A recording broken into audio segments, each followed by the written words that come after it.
مولاي صل وسلم। নবীজি সাল্লাল্লাহু আলাইহি ওয়াসাল্লামের রওজা জিয়ারত প্রত্যেক মুমিনের স্বপ্ন এবং একান্ত আকাঙ্ক্ষার বস্তু।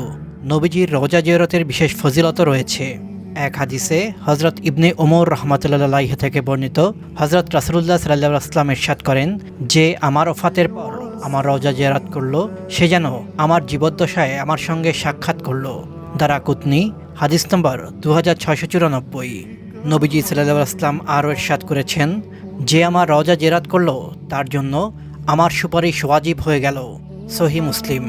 নবীজি সাল্লাল্লাহু আলাইহি ওয়াসাল্লাম আরও বলেন, যে হজ করলো কিন্তু আমার রওজা জিয়ারত করলো না, সে আমার প্রতি জুলুম করলো।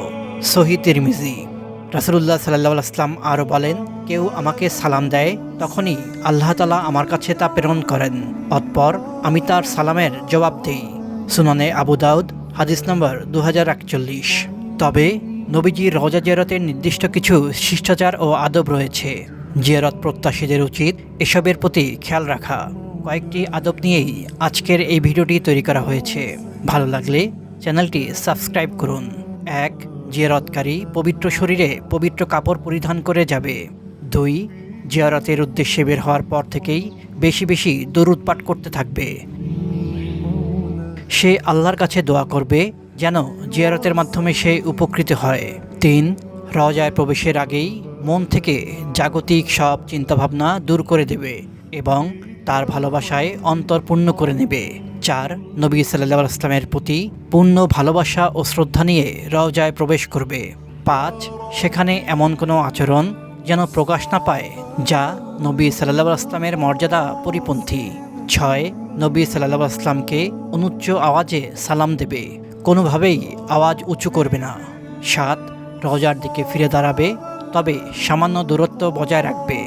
8. অন্তরকে মহানবী সাল্লাল্লাহু আলাইহি ওয়াসাল্লামের চিন্তা ও ভালোবাসায় বিভোর করবে। 9. যে কক্ষে নবী সাল্লাল্লাহু আলাইহি ওয়াসাল্লাম শুয়ে আছেন সেটি এবং তার মিম্বর ইত্যাদি স্পর্শ করা, তাতে চুমু খাওয়া ও তাওয়াফ করা থেকে বিরত থাকবে। 10. আল্লাহর কাছে যেভাবে কোনো কিছু চাওয়া হয় সেভাবে নবী সাল্লাল্লাহু আলাইহি ওয়াসাল্লামের কাছে চাইবে না। কোনো চাওয়ার থাকলে মহান আল্লাহর কাছেই চাইবে। দোয়া করার সময় কিবলামুখী হয়ে দোয়া করবে। 11. রওজা শরীফের দীর্ঘ সময় অবস্থান করা, সেখানে ভিড় করে থাকা এবং ধাক্কাধাক্কি করা নবী সাল্লাল্লাহু আলাইহি ওয়াসাল্লামের মর্যাদা পরিপন্থী। যতক্ষণ অবস্থান করবে প্রশান্তির সঙ্গে অবস্থান করবে। 12. ফেরার সময়ও দরুদ পাঠ করতে থাকবে। 13.